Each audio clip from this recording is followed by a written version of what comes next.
Bismillahirrahmanirrahim. Assalamualaikum warahmatullahi wabarakatuh.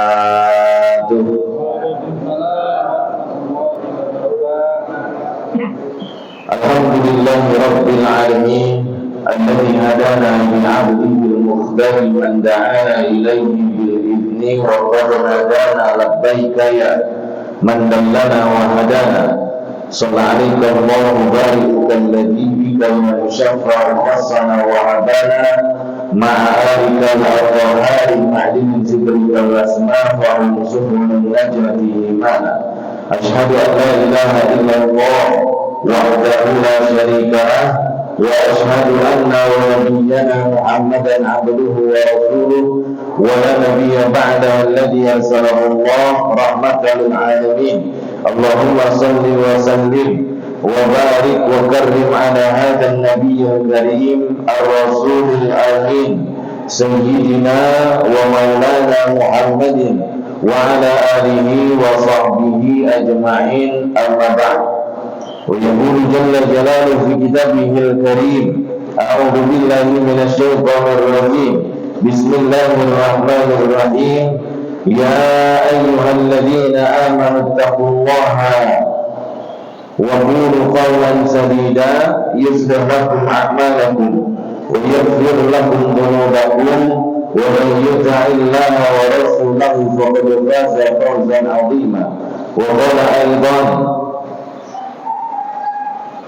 إن الله وملائكته يصلون على النبي يا أيها الذين آمنوا صلوا عليه وسلموا تسليما. Sadaqallahul azim wa sadaqa rasuluhun nabiyul habibul karim wa nahnu ala dhalika minasyahidin wa syakirin walhamdulillahi rabbil alamin. Jemaah salat subuh Masjid Istiqlal yang dirahmati dibanggakan oleh Allah Subhanahu wa taala, alhamdulillah marilah kita sama-sama banyak bersyukur kepada Allah Subhanahu wa taala.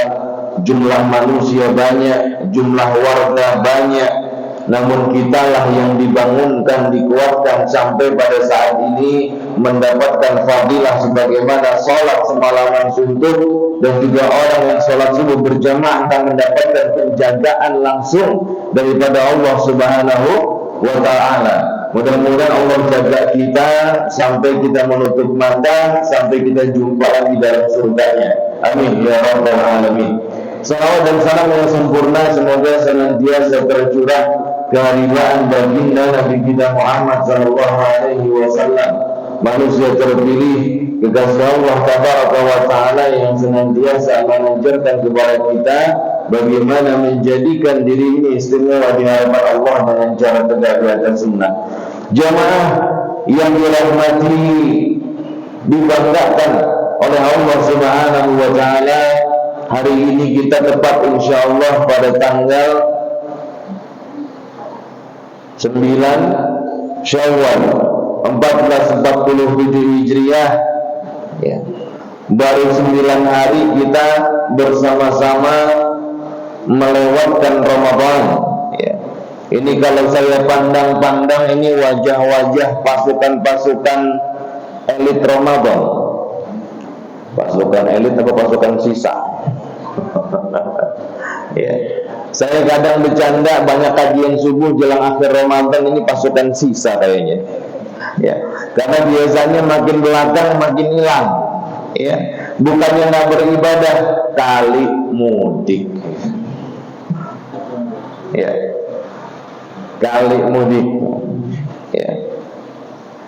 Maka Masya Allah mudah-mudahan Allah serahkan seluruh keutamaan kebaikan Ramadan untuk kita semua. Amin ya rabbal alamin. Dan pada momen yang sangat istimewa ini di bulan Syawal, pada kajian subuh, pada majelis ilmu yang hukumnya wajib, yang pahalanya Masya Allah ya. Sama-sama kita saling melapangkan dada, saling merendahkan hati, sama-sama saling mendoakan taqabbalallahu minna wa minkum siyamana wa siyamakum. Mudah-mudahan Allah terima seluruh ibadah kita semuanya, seluruh puasa kita semuanya, dan mudah-mudahan juga Allah Subhanahu wa taala mempertemukan kita dengan Ramadan berikutnya. Amin ya rabbal alamin. Dan juga saling memaafkan minal aidin wal faidin, mohon maaf lahir dan batin. Jemaah yang dimuliakan oleh Allah Subhanahu wa taala, ya, pada momen halal bihalal ini, ya, kita angkat satu tema oleh pengurus Takmir Masjid Istiqlal, yakni merajut tali silaturahim. Ya. Saya pikir biasanya bahasanya menyambung, ini merajut. Ya. Saya duga kalau merajut itu tampaknya lebih indah memang hasil rajutannya. Ya. Pertanyaan kita, kalau judulnya adalah merajut, maka dia sudah jadi atau masih terurai? Belum jadi, jujur. Ya. Maka berarti dia belum jadi. Karena belum jadi maka dirajut. Gitu. Ya. Maka yang namanya silaturahim bukan datang salam-salaman saja, kemudian duduk-duduk saja sambil ngopi. Enggak begitu. Makanya Nabi SAW menegaskan dalam hadis riwayat Imam Al-Bukhari, laisa wasil bil mukafi. Bukannya nyambung silaturahmi itu bukan kemudian yang al-mukafi, yakni cuma membalas kebaikan-kebaikan, enggak. Ya. Tapi yang namanya silaturahim, walakinnal wasil alladzi idza quti'at rahimahu wa salaha. Orang yang namanya merajut silaturahim itu, yakni orang yang kemudian tatkala kemudian putus silaturahimnya, maka dia mencoba untuk merajutnya kembali. Itu yang disebut dengan merajut silaturahim. Ya. Makanya jamaah yang dirahmati oleh Allah Subhanahu wa taala, yang putus disambung, yang sudah terurai, tercerai-berai dirajut. Itulah makna silaturahim.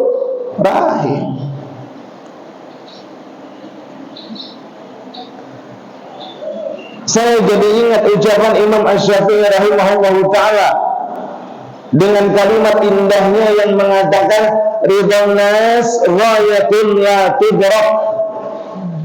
Kata Imam Asy-Syafi'i, cari ridha manusia ghayatun, satu tujuan la tudrak, yang enggak mungkin akan bisa tercapai.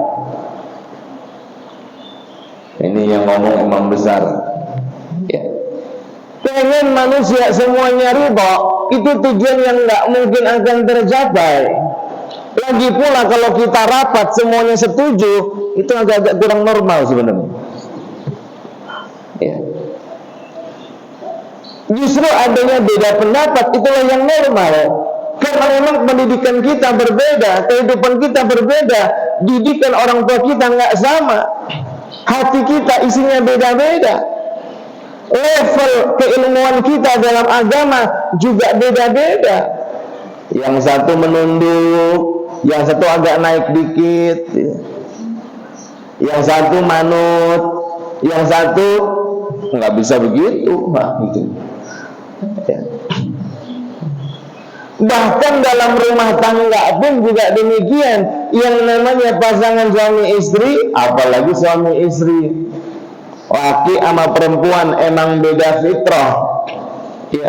Ini nggak mungkin sama pola pikirnya. Makanya kata Imam Asy-Syafi'i, nggak mungkin tujuan yang bisa tercapai, yakni ridhonya manusia seutuhnya, nggak mungkin. Ya. Makanya kalau sudah nggak mungkin, kalau sudah nggak sama, ya, maka berarti ada silaturahim yang hanya cukup sekedar dirawat, yang sama-sama ridho di jamaah Masjid Istiqlal tinggal dirawat.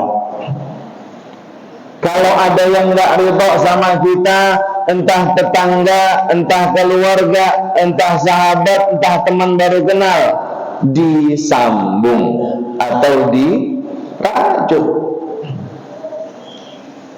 Ya.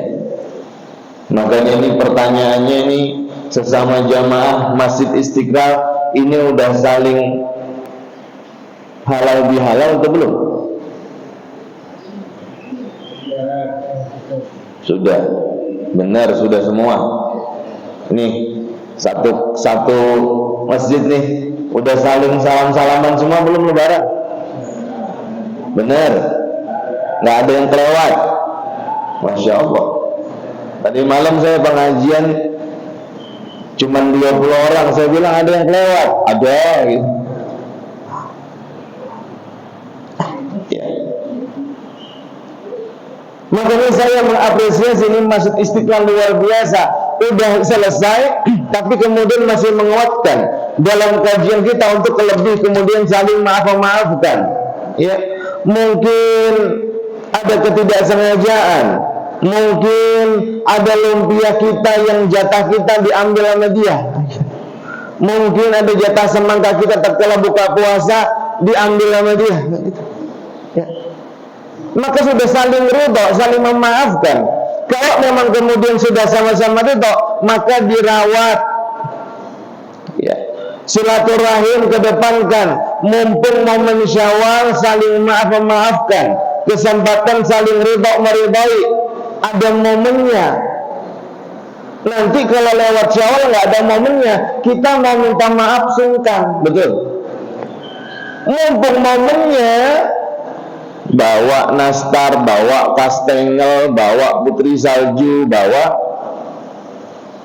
Tapi itu pinanya ke Harapan, Bang. Udah bawa aja cimi-cimi, keripik bawang, keripik singkong, ya. Datang kepada dia, rawat silaturahim. Ya. Bagi yang kemudian tidak baik-baik saja, rajut, sambung yang namanya silaturahim. Ya. Ustaz, saya sudah sambung silaturahim. Setiap saya datang diusir. Setiap saya ngomong yang baik-baik dikasarin. Setiap saya berbuat yang baik dijahatin. Gimana? Ya. Kejadian ini nggak cuma terjadi zaman sekarang, bahkan di zaman Nabi SAW. Dalam hadis riwayat Imam Muslim, ya, kata Abu Hurairah yang waktu itu sedang ada di sana, ada seorang laki-laki datang kepada Nabi SAW. Dia mengatakan hal-hal yang tadi, ya Rasulullah, aku selalu berusaha nyambung silaturahim, merajut silaturahim, tapi setiap datang diusir. Tiap ngomong yang baik didasarin, tiap aku pengen nyambung ditolak. Maka Nabi senyum. Kata Nabi SAW, kalau betul itu yang kamu kerjakan, maka sebagaimana kamu setiap hari memberi makan kepada dia debu panas atau bara daripada api neraka, sementara setiap hari kamu mendapatkan selalu pertolongan daripada Allah Subhanahu wa Ta'ala. Ya. Maka kita mau sampaikan apa? Teruskan, jangan berhenti. Ya. Kalau kita mulai nyambung, udah datang jauh-jauh bawa nastar, ditutup pintu sama dia, korden dirapetin, terus ada suara dari dalam, nggak ada orangnya. Terus siapa yang ngomong? Jin Dasim. Ya nggak apa-apa, sudah pulang lagi. Tapi kan nggak ada kerugian buat kita. Begitu datang, kita ditolak, kita disuruh pergi, nggak diterima, maka kita akan mendapatkan pertolongan daripada Allah Subhanahu wa Ta'ala setiap harinya.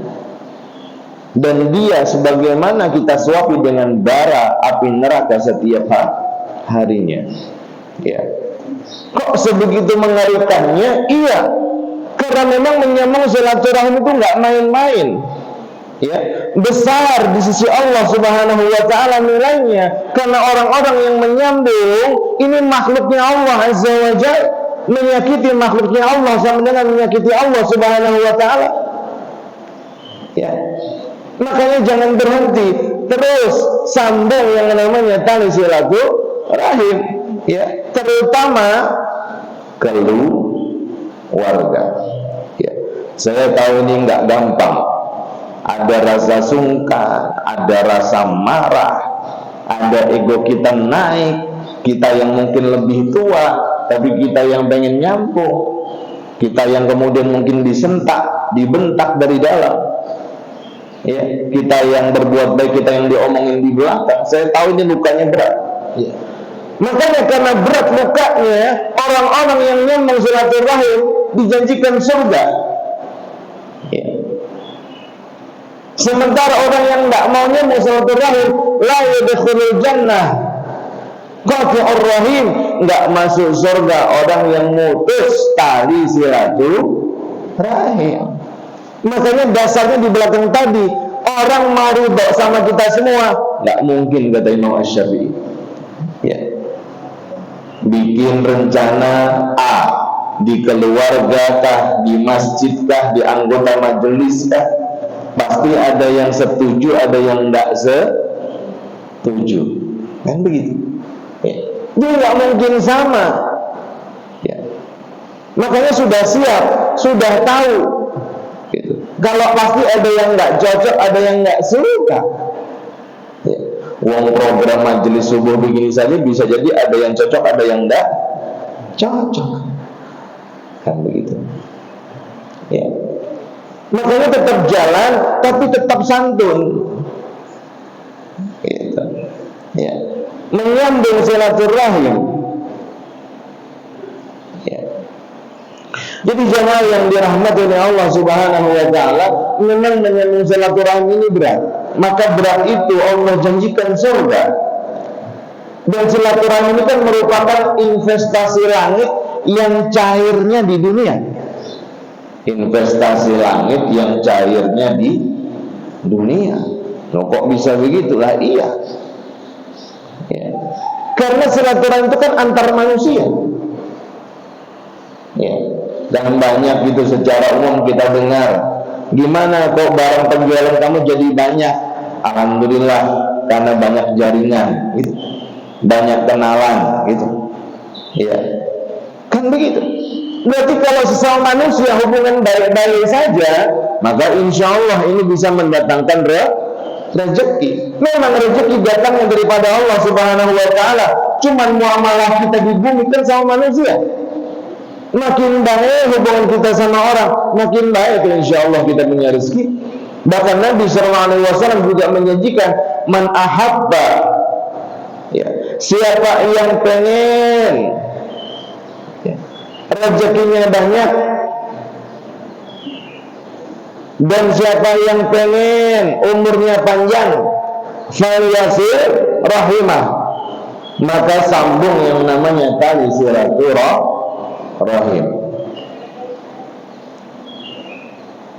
ya. Sambung yang namanya tali silaturahim.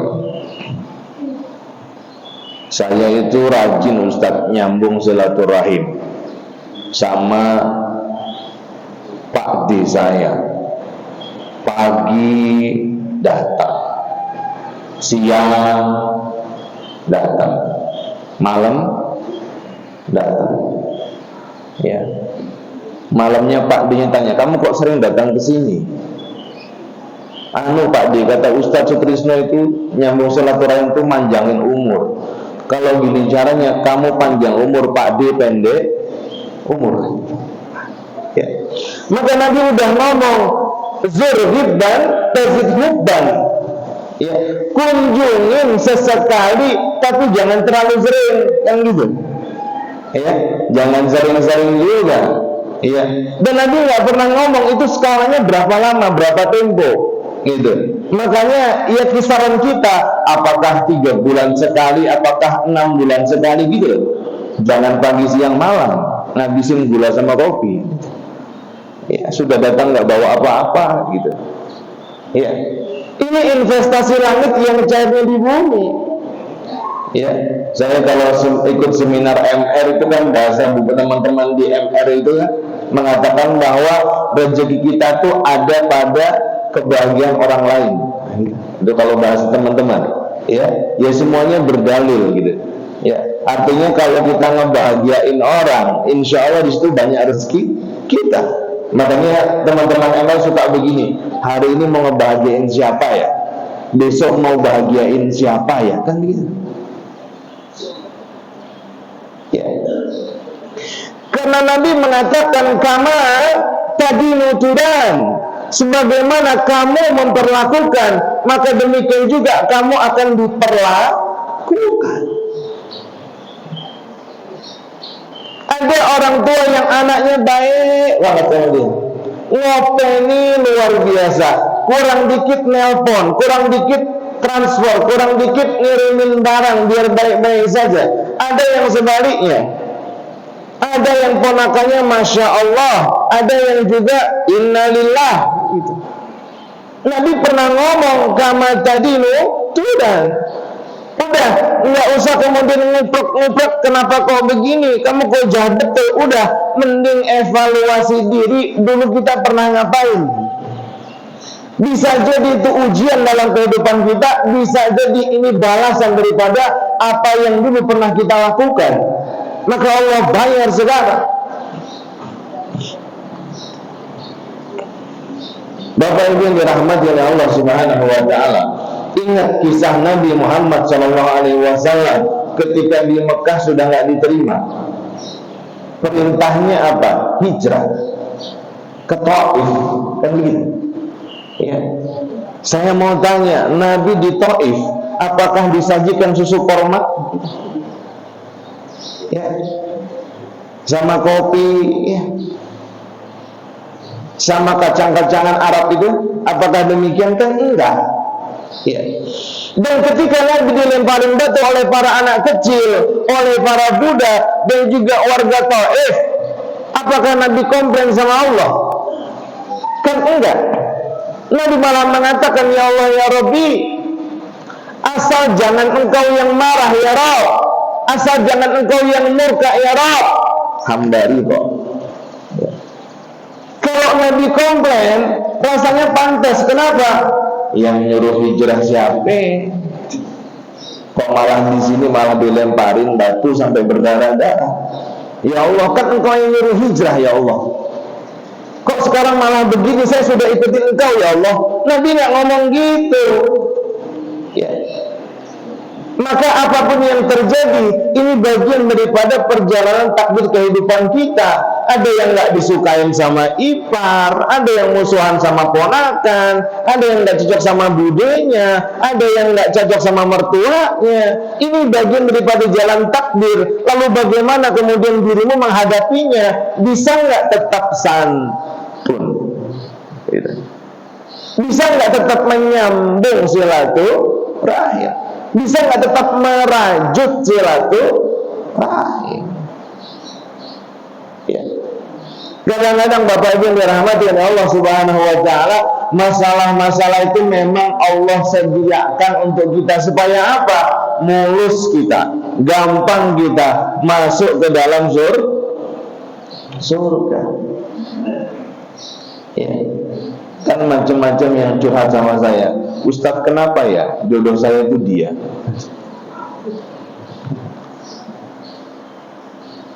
Ya. Ya karena cuman dia yang paling sabar sama kamu. Kalau enggak dia sudah kabur dari dulu, kan gitu. Jawabnya yang enak-enak saja. Ustadz kenapa ya kok mertua saya itu dia? Saya tuh pengen punya mertua tuh ya kiai gitu loh, yang kalau saya pulang ke rumah mertua tuh baca kitab kuning gitu. Ya kamu bisa apa enggak? Ya, ini macam-macam gitu. Semuanya memang Allah sediakan menjadi kemudian bagian daripada jalan takdir kita supaya makin lekat dengan Allah Subhanahu wa taala. Ya.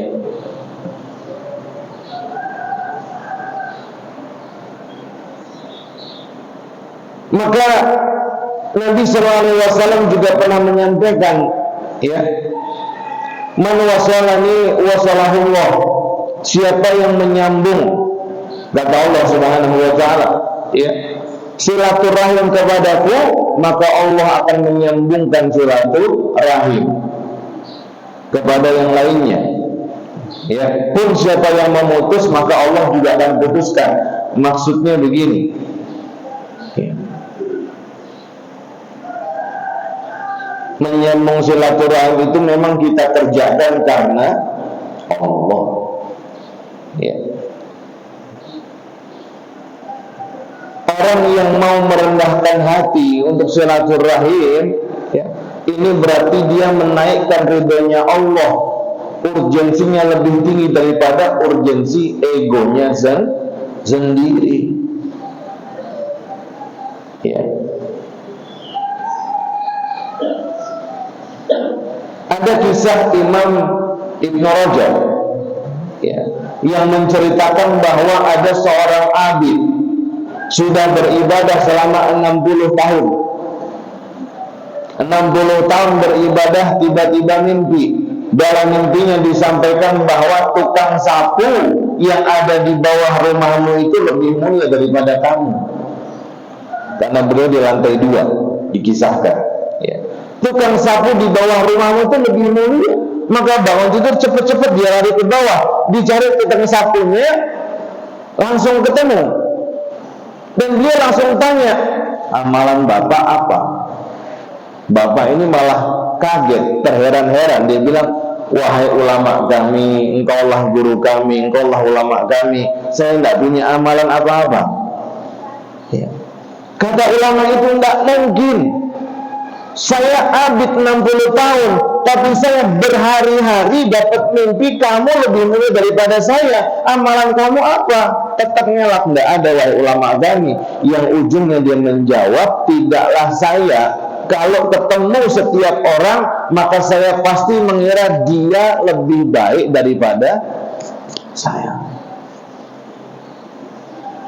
Ketemu siapapun, apapun jabatannya, bagaimanapun tampilannya, bagaimanapun tampak rupanya, dia selalu mengatakan dia lebih baik daripada saya.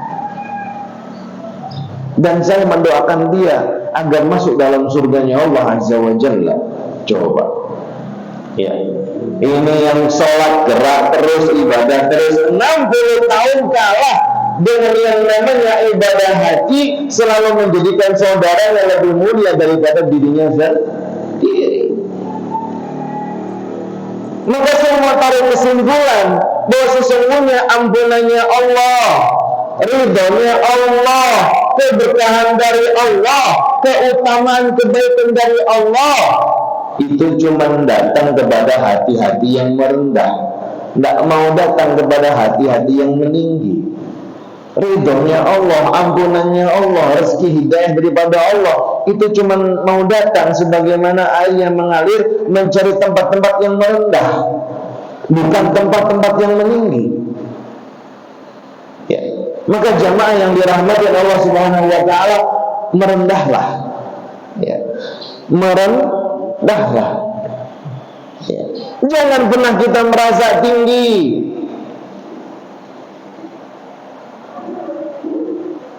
Kalau saya lihat di jamaah Masjid Istiqlal, sarungnya lebih bagus punya saya.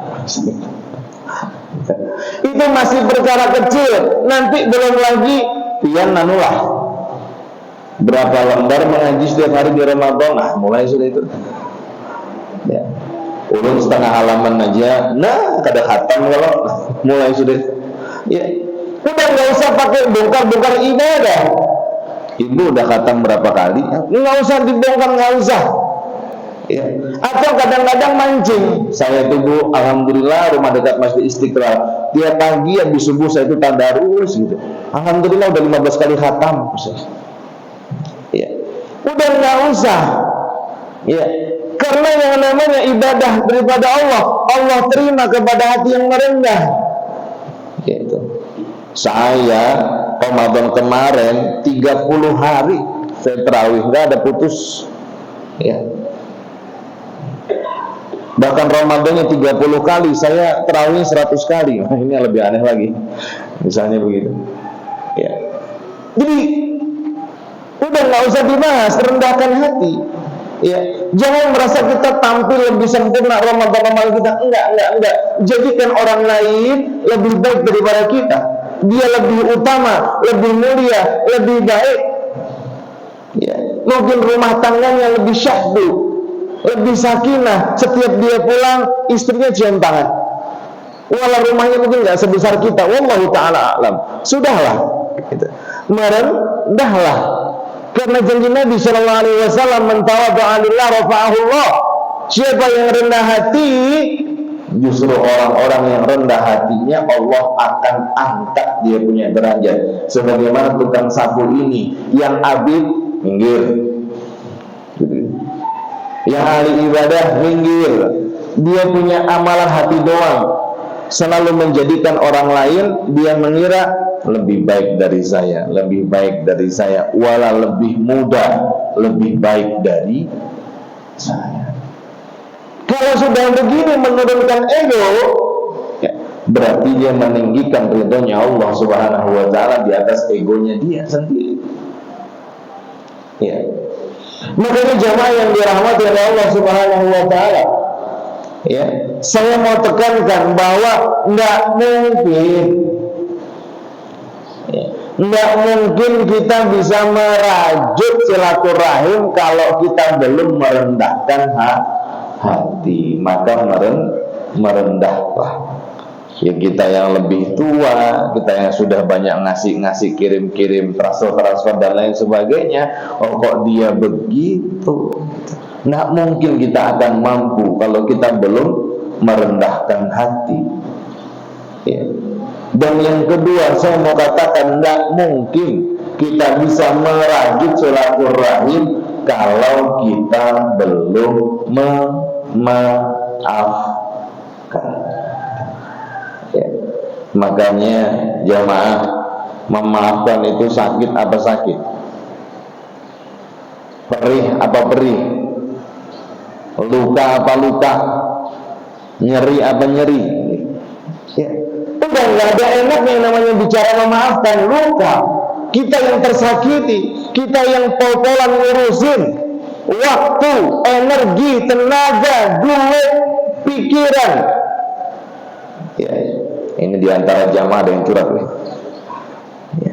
Saya yang mau minta, tapi saya yang dihujat. Sakitnya tuh di sini, gitu. Saya sudah mau pengen bolak-balik dari rumah sakit, bla bla bla bla bla, tapi saya yang dituduh salah, gitu. Bahkan saya dan juga keluarga saya, gitu. Lukanya luar biasa. Tapi kalau Anda berhasil memaafkan, saya bilang berhasil melapangkan, Anda begini di sisi Allah, ya. Karena salah satu pintu surga, pintu orang yang mau memaafkan. Iya kan begitu. Salah satu pintu surga, pintu orang memaafkan. Pintu sholat, pintu puasa, apalagi pintu sedekah, ya. Pintu aiman. Pintu aiman ini pintu yang 70.000 orang tanpa dihisab, ya. Pintu orang yang sabar, pintu orang memaafkan, ya. Pintu orang bertaubat.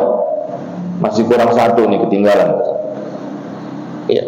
Jadi memaafkan pun ada surganya sendiri, ya. Dan tidak masuk surga juga orang yang masih marah-marah, ya.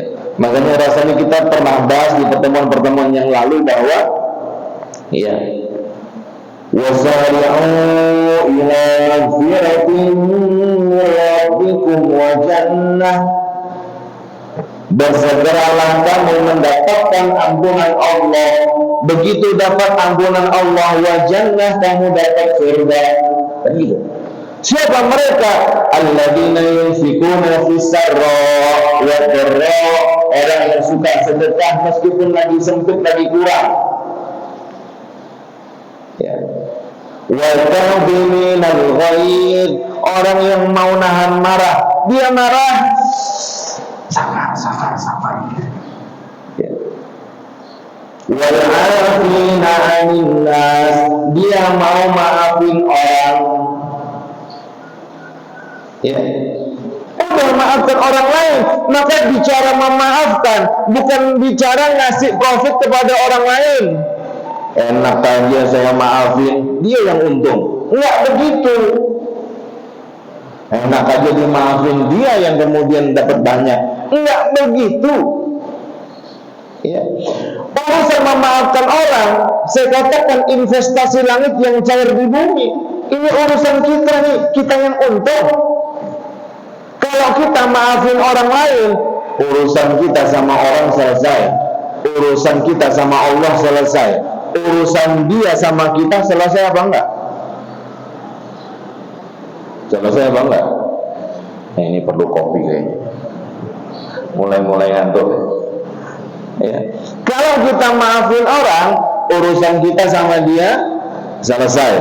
Urusan kita sama Allah selesai. Urusan orang itu sama kita tidak selesai, belum selesai. Urusan dia sama Allah karena habis menyakiti makhluknya belum selesai. Jadi nggak bicara soal profit orang lain.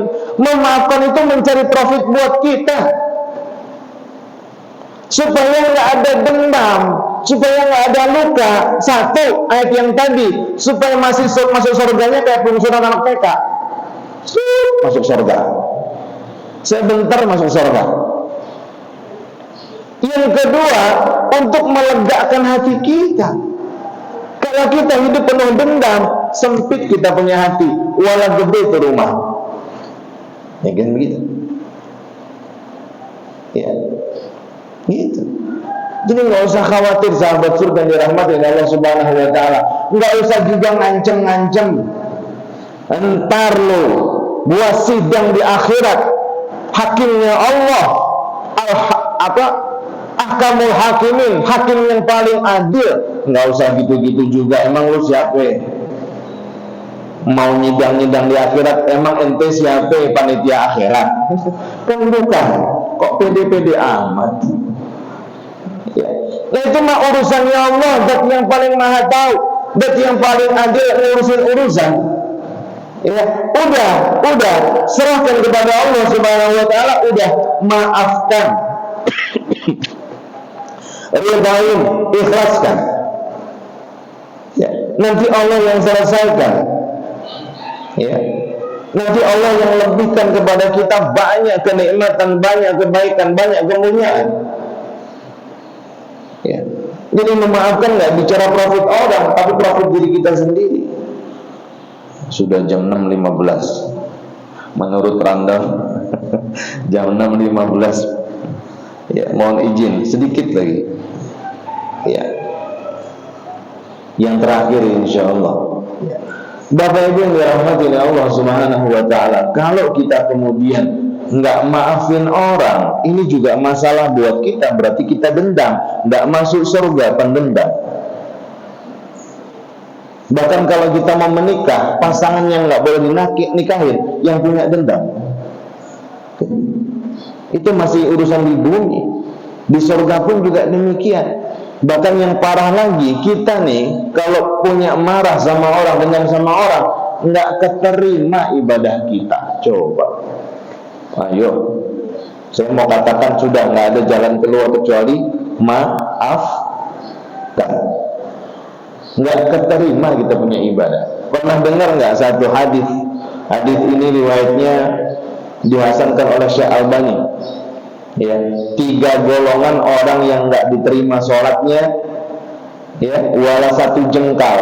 Akhirnya belum nyampe sejengkal udah ditolak sama Allah.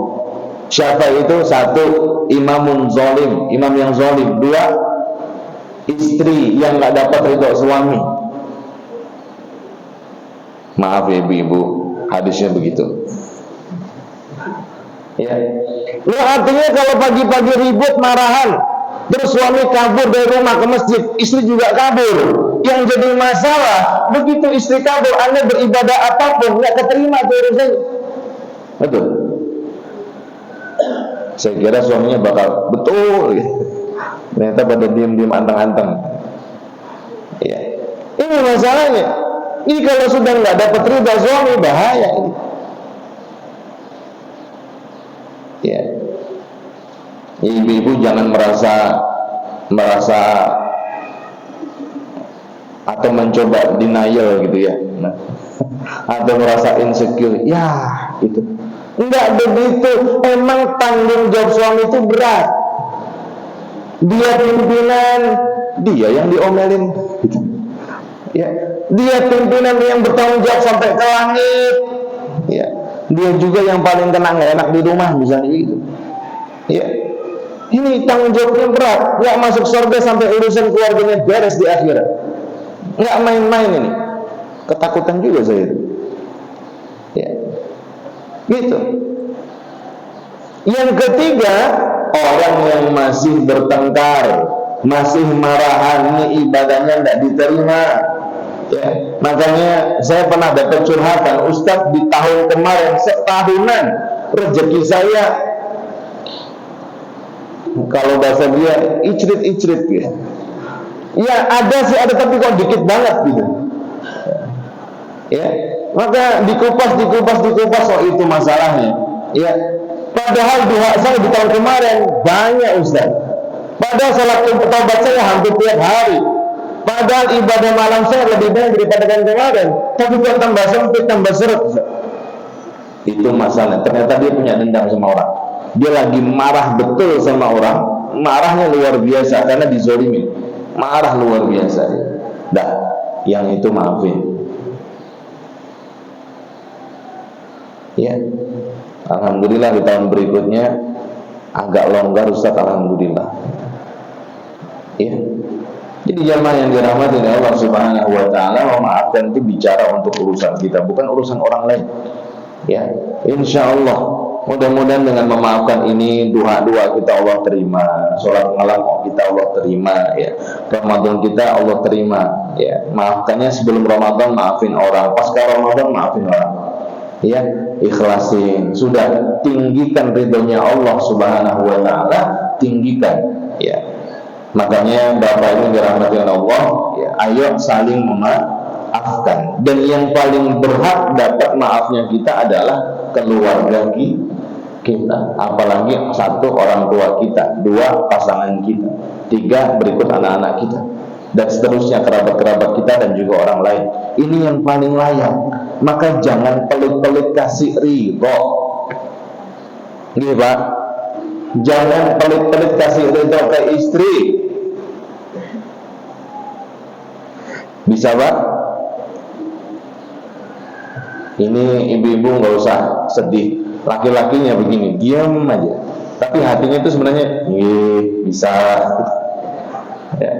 Kebalikannya juga sama ibu-ibu, jangan pelit-pelit ngasih ridho sama suami. Sudah nggak apa-apa dia taruh hanyut di sofanya, nggak apa-apa gitu, ibu. Oh ya, ya. Sudah nggak apa-apa dia salah naruh sepatu, gambur di mana, salah naruh kunci, kadang di atas kulkas, kadang di meja TV, gitu. Kadang di jendela. Begitu mau berangkat, Bu, kunciku mana ya? Akhirnya lupa. Sudah, jangan pelit-pelit ngasih ridho. Sebagaimana ibu punya salah dalam rumah tangga, suami juga sama punya. Udah saling ridho, itulah istrinya rumah tangga. Sama anak pun juga sama. Anak kita itu bukan orang dewasa mini, tapi orang mini yang lagi belajar untuk menjadi dewasa. Kadang salah naruh, sudah dikasih tahu cuci piring sendiri nggak dicuci juga. Ya sudah, berlakukan aturan, tapi kalau bisa nggak usah marah-marah gitu. Kakak kalau nggak cuci piring nggak apa-apa, cuman jatah THR-nya ayah kurangi sekian, gitu. Atau ayah sita, atau mainannya disita gitu. Udah nggak usah pakai marah-marah, tapi pakai aturan sebagaimana di perusahaan gitu, untuk melatih kedisiplinan dia. SOP-nya berlakukan di rumah. Jadi SOP-nya nggak cuma bicara di korporat gitu, nggak cuma di pemerintahan, bicara di rumah kita pun juga pakai SOP gitu. Diatur supaya nggak kocar-kacir. Jadi jamaah yang dirahmati Allah, ayo ya Bu, saling ridho ibu. Ya, suaminya diikhlaskan. Oh, suaminya soleh-soleh begini, rajin pengajian di masjid, kajian subuh lagi. Yang lain merem pada melek, masya Allah. Suami juga sama, saling ridha. Mudah-mudahan Allah Subhanahu wa taala mengampuni dosa-dosa kita, menerima ibadah Ramadan kita, ya. Mudah-mudahan kita betul-betul bersih karena pasca Ramadan Allah mengampuni semua dosa-dosa kita dalam sebuah hadis qudsi, ya. Dan urusan sama Allah berarti beres. Maka ayo bereskan urusan dengan sesama manusia. Gini Pak, mohon maaf terakhir. Gini, bilang kalau ada yang masih luka, siapa gitu ya, namanya kalau perlu tulis di list biar nggak ada yang kelewat, ya. Bilang, ya Allah, saya ada luka sama si fulan, dia pernah ngambil barang saya, misalnya gitu. Ya Allah, hari ini saya nggak mau ada luka, nggak mau ada dendam, saya ikhlasin ya Allah, saya maafkan ya Allah, urusan ini hamba serahkan kepada Engkau, gitu. Bagus, tambah sholat taubat. Siapa lagi yang kedua, si fulana, sebut ya Allah ya Rabbi, yang ini ya Allah dulu pernah nempeleng saya ya Allah, ya gitu. Ya sudah, biar hatinya lepas, longgarkan, ikhlaskan, maafkan. Mudah-mudahan kita jadi orang paling kaya di dunia, paling kaya di akhirat, paling kaya. Amin ya rabbal alamin. Al-Fatihah. Billahi minasyaitonir rajim. Bismillahirrahmanirrahim. Alhamdulillahirabbil alamin arrahmanir rahim maliki yaumiddin. Iyyaka na'budu wa iyyaka nasta'in. Ihdinas siratal mustaqim, siratal ladzina an'amta 'alaihim ghairil maghdubi 'alaihim waladdallin. Amin.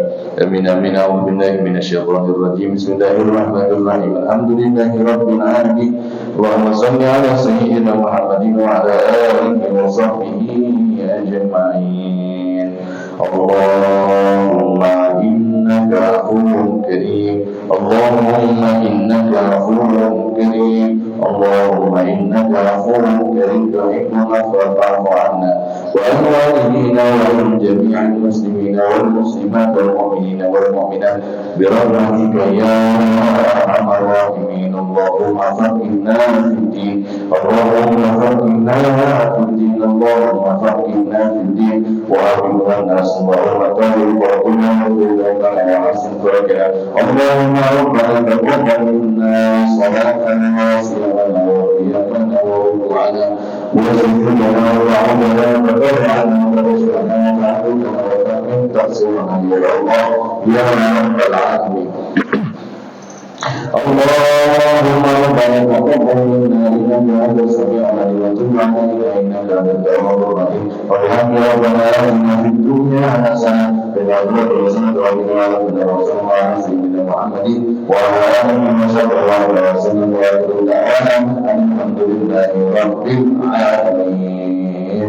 Pada ini kita bersalam-salaman seperti biasa, kita meniatkan untuk saling memaafkan seluruh kekurangan. Mudah-mudahan Allah Subhanahu wa taala memperbaiki kita. Amin ya rabbal alamin. Alhamdulillah. Wassalamualaikum warahmatullahi wabarakatuh.